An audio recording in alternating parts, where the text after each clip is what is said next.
Memperingati Hari AIDS Sedunia, kelompok pecinta otomotif dan sejumlah mahasiswa di Tegal, Jawa Tengah membagikan bunga dan brosur bahaya AIDS. Mereka juga menggelar seni teater di Taman Rakyat Selawi.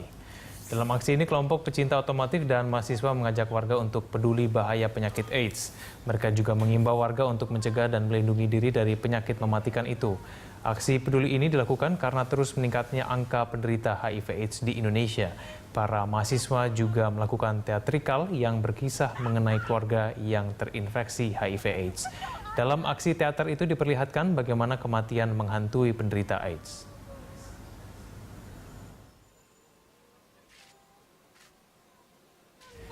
Ya, kita lanjutkan kembali dialog kita. Saya kembali ke Dokter Diah. Dokter Diah, mungkin dari sisi dokter nih, kesulitan dalam mengobati pasien AIDS ini mungkin ada kendala mungkin?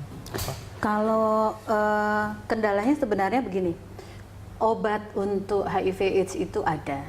Walaupun misalnya fungsi obat itu tidak menghilangkan virus dari badan, tetapi bisa menekan sehingga jumlah virus itu di dalam badan penderita menjadi jumlah amat sangat kecil sehingga menjadi tidak terdeteksi dan itu menjadi penderitanya kemudian menjadi bisa beraktivitas normal kembali. Nah, cuman masalahnya adalah kita itu selalu kedatangan pasien yang sudah dalam kondisi taraf parah. Jadi kalau misalnya itu stadium, dikatakan itu stadium 4 begitu.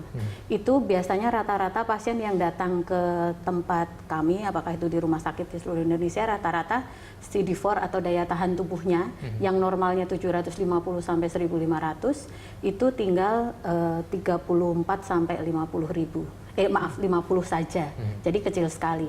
Nah, keterlambatan ini yang kemudian menyebabkan sulit untuk menterapi karena infeksi oportunistik atau infeksi yang timbul sudah lebih banyak. Jadi kita tidak hanya mengobati HIV-nya, tetapi juga mengobati infeksi-infeksi yang lain.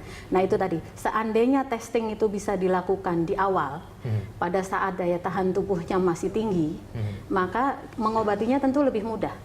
Jadi sebenarnya kendalanya adalah bagaimana orang yang misalnya beresiko itu testing lebih dini sehingga tidak perlu jatuh dalam kondisi AIDS.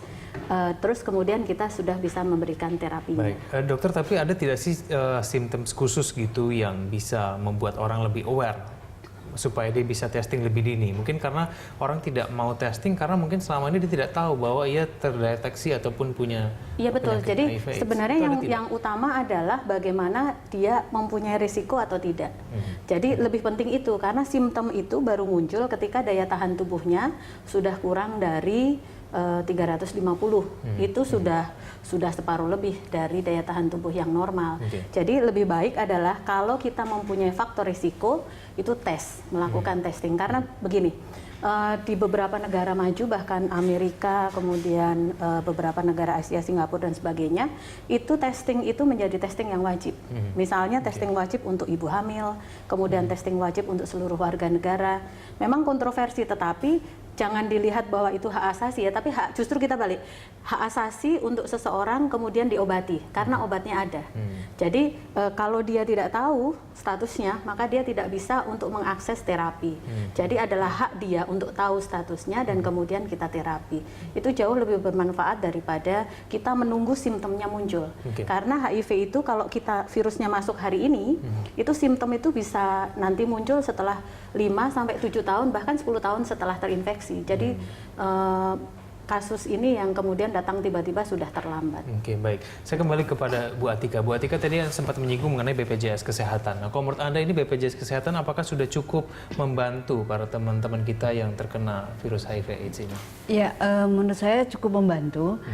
Tetapi memang orang dengan HIV itu ada di mana-mana ya, dan itu hampir semuanya memerlukan kontrol rutin yang tentu perlu biaya, kemudian untuk pembelian obat-obat yang lain, dan sayangnya adalah BPJS belum bisa berlaku untuk semua rumah sakit, dan itu yang kemudian menjadi harapan kami adalah kalau toh ada asuransi-asuransi yang lain yang mungkin sekarang sudah ada terbit yang baru lagi selain BPJS, semoga itu akan berlaku di seluruh layanan kesehatan. Oke, baik. Kita akan lanjutkan lagi dulu kita di segmen berikutnya. Pemirsa tetaplah bersama kami di Jurnal Siang.